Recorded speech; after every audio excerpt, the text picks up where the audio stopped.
Well, look, you told New York One just this week that a border wall is not the answer to the migrant problem. So let me just start off by getting your reaction to this announcement by DHS today. Well, obviously, I'm disappointed. I think a wall is a Byzantine answer to a very modern and complex problem. It's a hemispheric problem that stands from Cuba, Haiti in the Caribbean to Venezuela, Ecuador, Colombia, and other countries, Nicaragua. We have a hemispheric crisis that we must fix. And a wall is not going to detain a mom that has walked 2,000 miles with her 3 kids to knock on our doors and try to make her case for asylum. I think we need to do a comprehensive immigration reform. I think the emergency should be called for all hands on deck to do comprehensive immigration reform. That may include some border protection measures, but certainly not a Byzantine wall. Congressman, the Biden administration, you heard the president there, was pressed on this. Why are you doing this? It looks like an about face. He said, look, this has already been in the pipeline. It started under the previous administration. Do you buy that excuse by President Biden? Look, we should work, Congress should work harder with the administration to find answers to this issue of immigration. But Congressman, let me just follow up and try to get an answer to that question. Do you believe the president when he says this is not a reaction to the current crisis? This is funding that was already in the pipeline, and we are now following through with what that funding was intended for.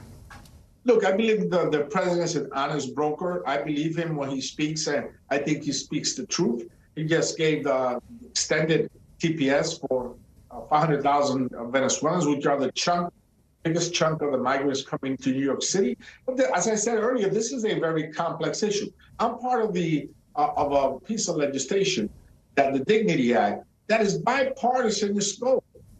I'm working with some Republicans across the aisle. A guy like me that represents Harlem, East Harlem, and Washington Heights, probably one of the most progressive districts in the country, is willing to go across the aisle to work with some of the Republicans in getting an answer to it. And in the Dignity Act, we have many measures. I'm comfortable with it. I looked through it, I read it. It has great things for immigrants. It has border protection measures. It's really perhaps a document, a starting point that we can begin a discussion around and make the changes that need to be made. But a wall is not going to stop anybody. Even empires fell that had tremendous walls all around them, and yet they fell. Look at history. That's what it says. And so these folks are coming to our border because they're facing violence. They're running from a gang, from an authoritarian regime. They're facing perhaps a natural disaster, a 7-year drought. There may be a food insecurity. Who's going to stop people that are fleeing death? Yeah. No one will stop them.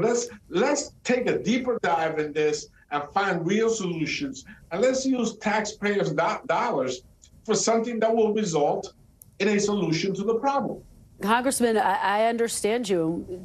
Lawmakers on Capitol Hill have been talking about immigration reform for decades now, and it seems to always evade you all. Let me go back, though, to this central issue, because even candidate Biden said he was opposed to walls. Do you worry that this runs the risk of looking like an about face by President Biden, even though he says that's not what is happening here, at a critical moment when he's running for re-election? No, I think there was some funding that I voted against the funding back in 2019, and we were about to lose the funding, and he's using that. I think he's an honest broker. I don't think he's going to lose face on this particular move. But I tell you, this is not going to resolve the problem. Comprehensive immigration reform will resolve the problem. And again, I'm also fighting for cities like New York City and other cities to get the kind of funding they need when they're shouldering this crisis. I think that's fair. It's fairness. But a wall, I think, is just a Trump legacy. It's a symbol of the past, certainly not a symbol of the future, with the artificial intelligence age and technology available at our fingertips that will potentially help resolve the security problem. By the way, the Cato Institute, one of the most conservative institutes in the country, says that fentanyl comes through the ports of entry, and that 0.02% of fentanyl is transported by immigrants arrested by U.S. citizens and others. It's coming through our ports of entry.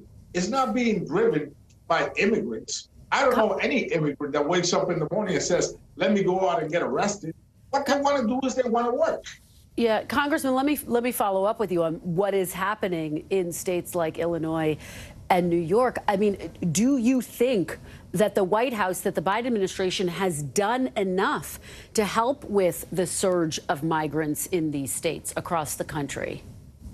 Well, the TPS extension is the first step. I think that's a good step, because once they begin to work, they're no longer a load on government. Should it apply to more nationalities? With TPS extension, just so our viewers understand, you're talking about the temporary protective status, which applies to about 500,000 Venezuelans. Should that apply to more nationalities, Congressman, so that more people can work? Well, the Venezuelans already had TPS. It was an extension, and there is a criteria to issue TPS to a particular country. So the country has to meet that criteria.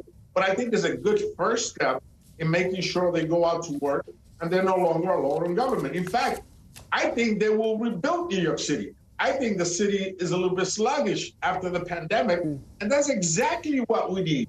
We need their aggressiveness to work, their hunger to succeed, the innovativeness that you see in their eyes. A woman that walked 2,000 miles with her kids will never be late to work.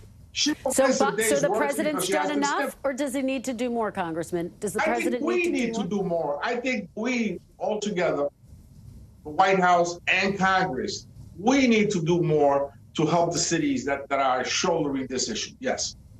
Okay. Congressman Espaillat, thank you so much for your perspective. We really appreciate it. Thank you. Thank you for inviting me.